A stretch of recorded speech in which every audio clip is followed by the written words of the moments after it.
विक्रम और बेताल की नई पहेली, द जजेस डिलेमा।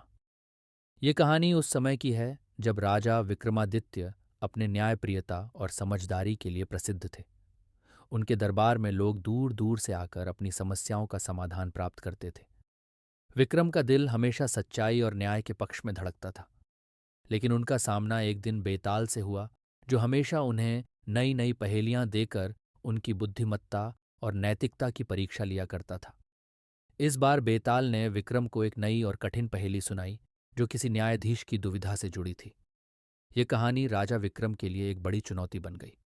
बेताल ने कहा, राजा विक्रम, आज तुम्हारे सामने एक ऐसी पहेली रखने जा रहा हूं जो तुम्हारी समझ और विवेक को एक नई परख पर ले जाएगी। ये एक न्यायाधीश की दुविधा है जिसे सुलझाना बेहद कठिन है। राजा विक्रम ने ध्यान से सुना और कहा, बेताल, मैं तुम्हारी पहेली का उत्तर देने के लिए तैयार हूं। तुम अपनी कहानी शुरू करो। बेताल ने अपनी पहेली सुनानी शुरू की। एक समय की बात है। एक छोटे से राज्य में एक न्यायाधीश था जो अपनी ईमानदारी और न्यायप्रियता के लिए प्रसिद्ध था। वह हमेशा कड़ी मेहनत करता और अपने फैसलों में पूरी तरह से निष्पक्ष रहने का प्रयास करता। उसकी अदालत में किसी भी प्रकार का भ्रष्टाचार या पक्षपाती दृष्टिकोण नहीं था। लेकिन एक दिन उसकी अदालत में एक विशेष मामला आया जिसने उसे एक गहरी दुविधा में डाल दिया। मामला यह था, एक गरीब किसान था जिसका नाम रामू था। रामू के पास जमीन नहीं थी और वह जीवन यापन के लिए दूसरों के खेतों में काम करता था। एक दिन रामू को एक बड़े व्यापारी ने 10,000 सोने की मुद्राएं उधार दी और बदले में उसने रामू से एक वचन लिया कि वह 1 साल के भीतर यह राशि चुकता करेगा।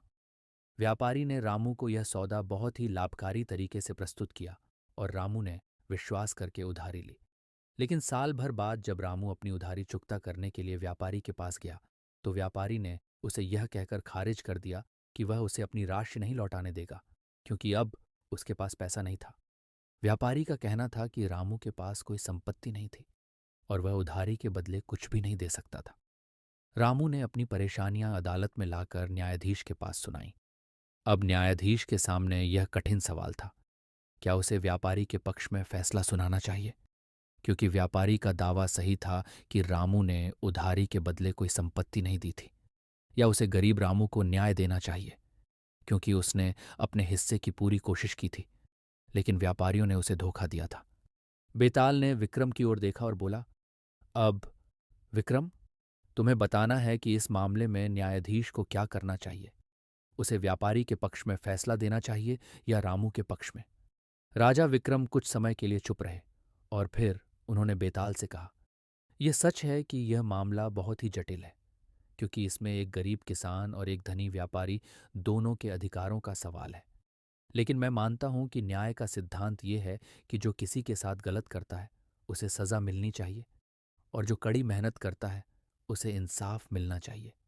विक्रम ने कहा, रामू की स्थिति यह थी कि वह एक गरीब और मजबूर आदमी था जो अपनी मेहनत से किसी तरह जीवन यापन कर रहा था। उसे यह उम्मीद नहीं थी कि व्यापारी उसका विश्वास तोड़ेंगे। वहीं व्यापारी ने उसे धोखा दिया, और ऐसा करना बिल्कुल गलत था। एक न्यायाधीश का कर्तव्य है कि वह केवल कानून का पालन न करे, बल्कि इंसानियत के दृष्टिकोण से भी फैसला ले।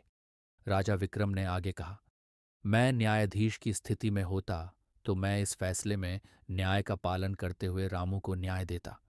ये सही नहीं है कि एक गरीब आदमी को उसके संघर्ष का परिणाम न मिले, जबकि एक धनी व्यापारी को सजा से बचाया जाए। बेताल ने हंसी के साथ कहा, तुमने सही कहा विक्रम। इस मामले में सही निर्णय यही होगा कि रामू को न्याय मिले और व्यापारी को उसके धोखे के लिए सजा दी जाए। न्याय का असली मापदंड यह नहीं है कि किसके पास कितना धन है, बल्कि यह है कि किसके पास कितनी सच्चाई और ईमानदारी है। बेताल ने आगे कहा, यह मामला बहुत ही पेचीदा था, क्योंकि इसमें व्यापारी के पास धन था, लेकिन वह धोखाधड़ी कर रहा था, और रामू गरीब था, लेकिन उसने सचमुच अपनी मेहनत और ईमानदारी से उधारी चुकता करने की कोशिश की थी। एक न्यायाधीश का कर्तव्य है कि वह सिर्फ कानून नहीं, बल्कि मनुष्य के दिल और उसकी परिस्थितियों को समझे।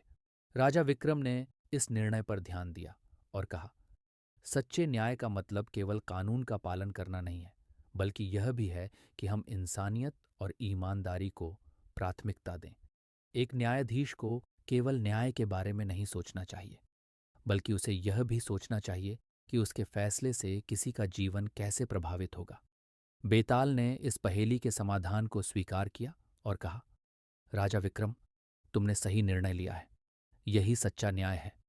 राजा विक्रम ने इस पहेली से यह सीखा कि न्याय केवल कानून का पालन नहीं, बल्कि व्यक्ति की स्थिति और उसके अधिकारों को समझकर निर्णय लेने का नाम है। इस फैसले से विक्रम ने यह भी महसूस किया कि न्याय का कोई सांच और पैमाना नहीं होता, बल्कि यह हर मामले में परिस्थिति के आधार पर बदलता है।